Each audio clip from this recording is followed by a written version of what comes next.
huge news in the Blake Baldoni drama, in a major setback for Justin Baldoni, his countersuit against Blake Lively, Ryan Reynolds, and their publicist, Leslie Sloan, as well as his lawsuit against the New York Times, all tossed out by Judge Louis Lyman today.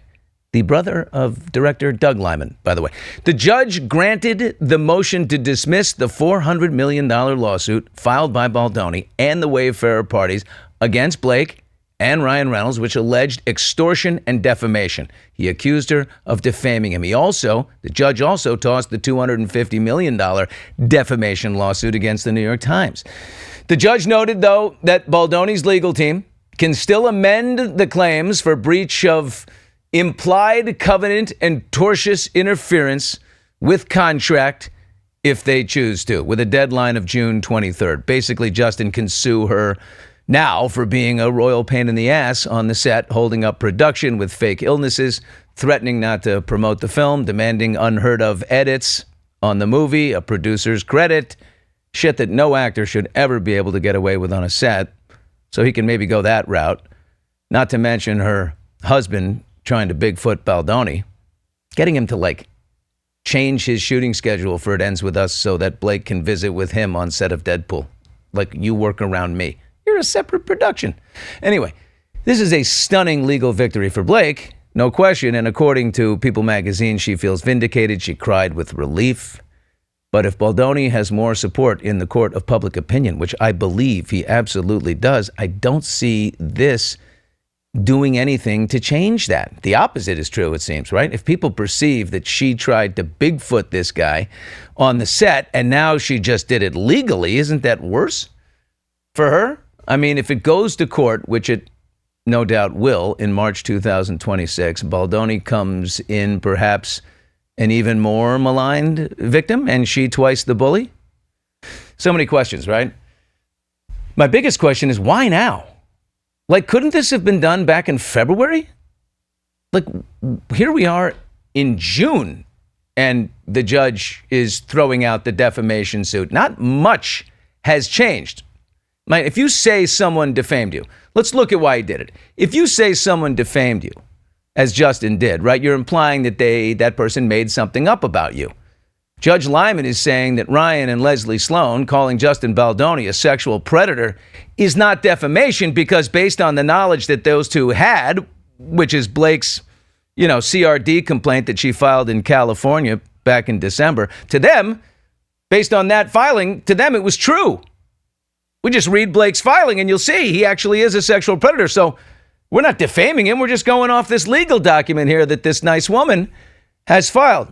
Judge also ruled that since Blake made her allegations in a legal filing, that California CRD complaint, what she alleges is protected from counterattack. Now, Team Blake is going to go after Justin on the grounds that his whole countersuit was the ultimate in toxic masculinity, a retaliatory strike against an innocent victim.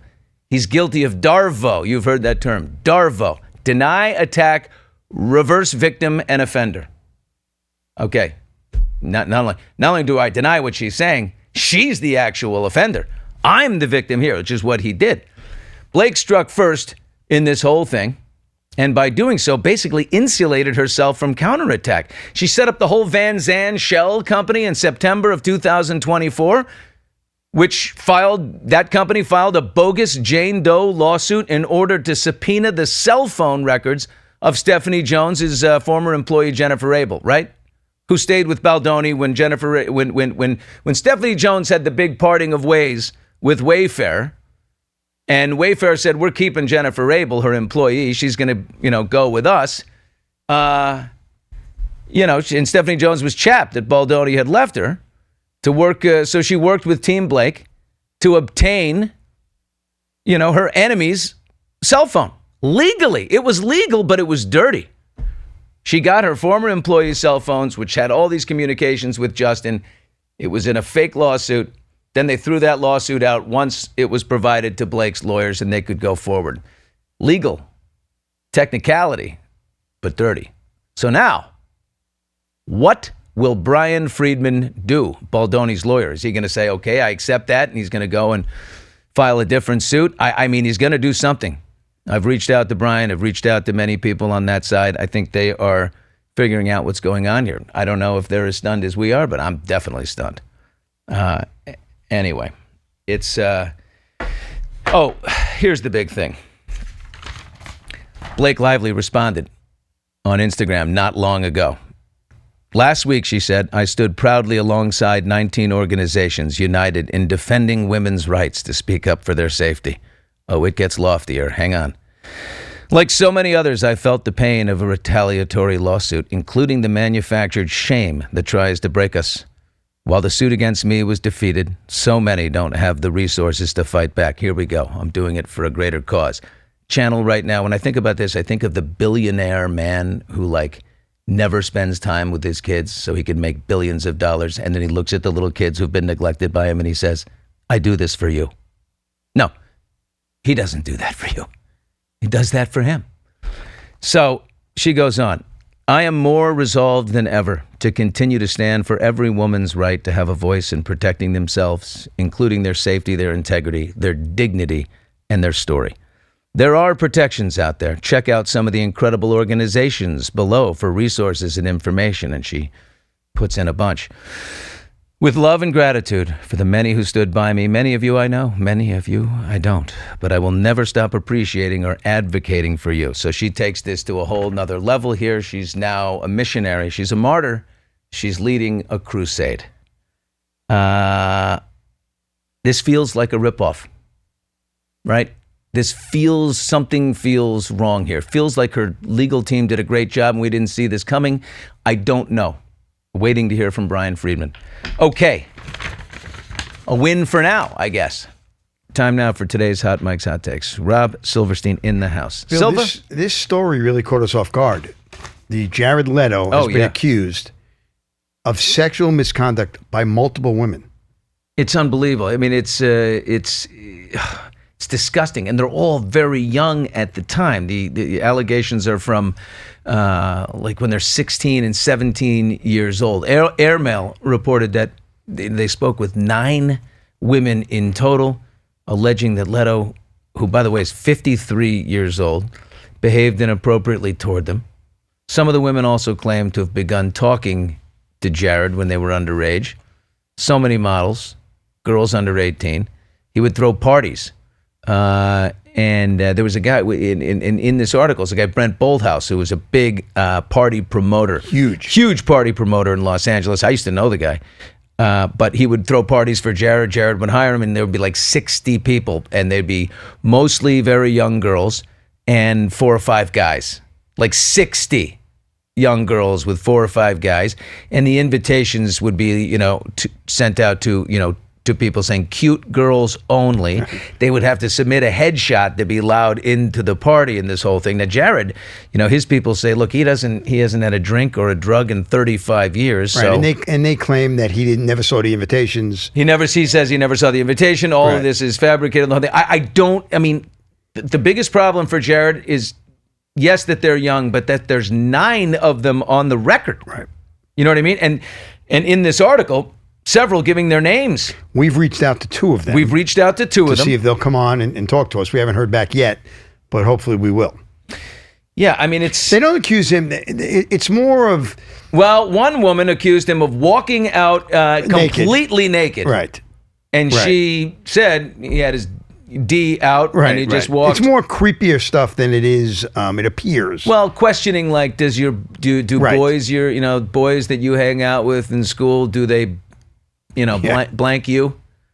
Did they F you and stuff like that? And like, how does that work? Like almost being very provocative, sexually provocative, pushing buttons, trying to get reactions. It's the sheer number of women that is a problem 9. for Jared Leto. Yeah, it's a sheer, and by the way, where there's 9, there's 12. We know how that can work. Where there's work. 12, there's 50. Right. We'll see where this goes, but we're watching it. All right, Bill, let's lighten it up. Coco Gauff won the French Open over the weekend. Anya Sabalenka, she beat... She's from Belarus, in 3 sets, a great match. Coco was down 4-1 in the first set. 40-love came back, lost the first set in a tiebreaker, won the next 2. Sabalenka was losing her mind. She's very emotional at all moments anyway, but really, it was not great. But after the match, Coco was greeted by the ball girls and ball boys, and this was fantastic. The ball boy, ball girl tunnel of love. Look at this, coming down the stairs. Go. It's really a cute tradition. Reminds me of the Jennifer Hudson show. That's where the Jennifer Hudson show got this idea on Instagram. Every guest they have. They stole it from Roland Garros. Bill, she is so classy, and watching her with her parents, her mom only is in the box. Her dad gets too nervous, can't handle it. He goes somewhere else. After she won, and Coco jumped up in the box, and they were hugging. My wife, Debbie, was very emotional. She started to cry because it was, remember, she's 21 years old. That's just a baby. Her second, know what to say her at second all. one ever. And Sabalenka didn't play well, but that moment was great.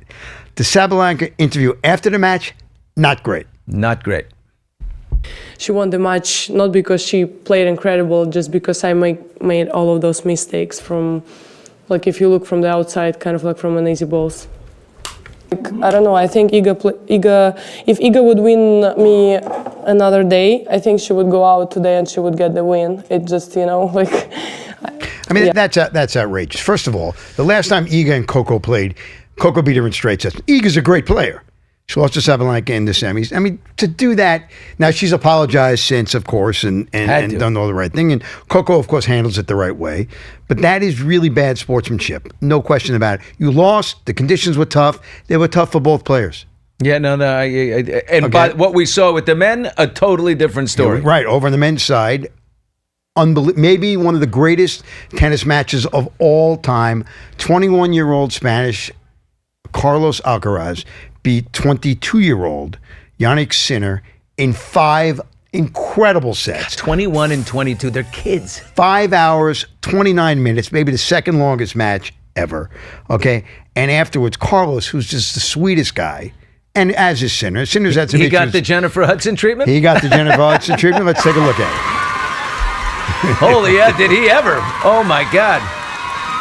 He's such a good kid. Look at him. Yeah, look at all the love right He's a there. kid. Yeah, he's only a couple of years 21. older than them. Oh, this is the best tradition. This is great. It's one of them. This match was unbelievable. The sportsmanship off the charts. I love that. Each player overruling the line judge. Okay, Bill, that leads us to a great question. And calling a ball that the judge called out saying, you know what? My conscience is bothering me. It's in. Do you do that in pickleball? Do I do that in pickleball when I'm playing with the boys? Okay, Bill, a couple of things here. Firstly, yes, I do. To do that, 1 point in a tennis match can be the difference between winning and losing. So you do that, it just never. But when you were a tennis player, yeah, okay, you're in a match, yeah. What happens then? What happens if?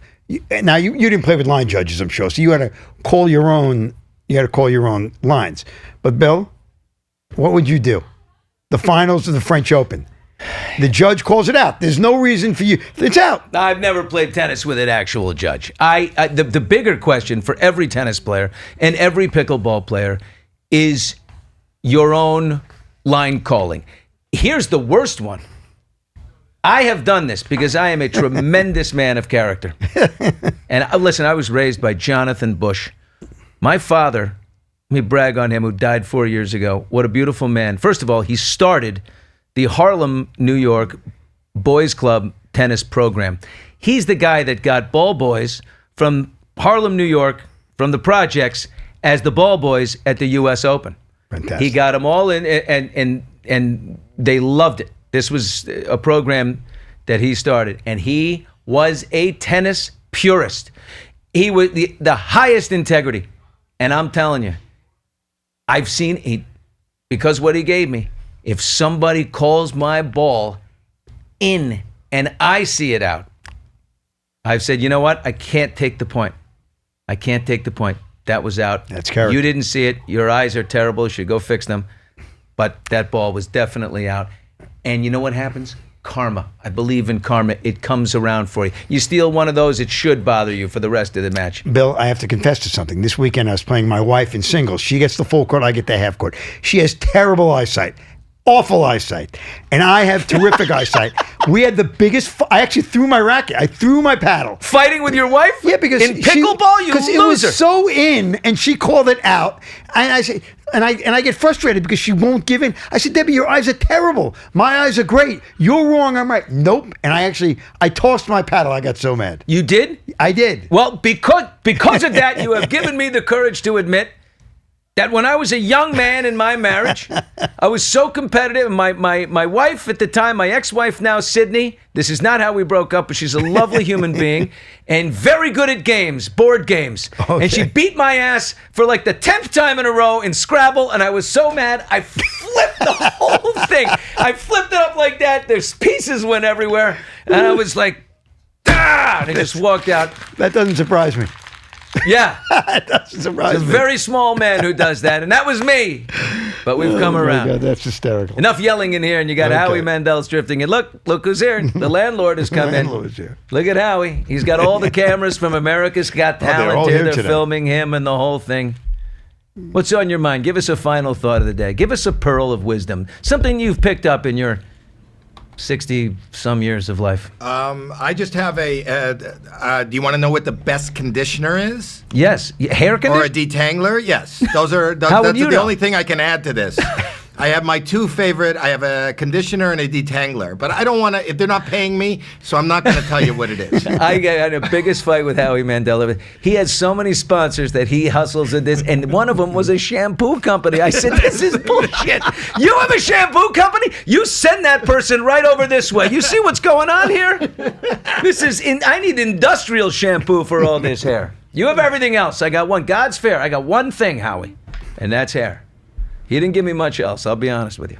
That's why you wanted the table up higher. I have a new table here if you can't see my elbows. Anyway, that's it for Hot Mics today.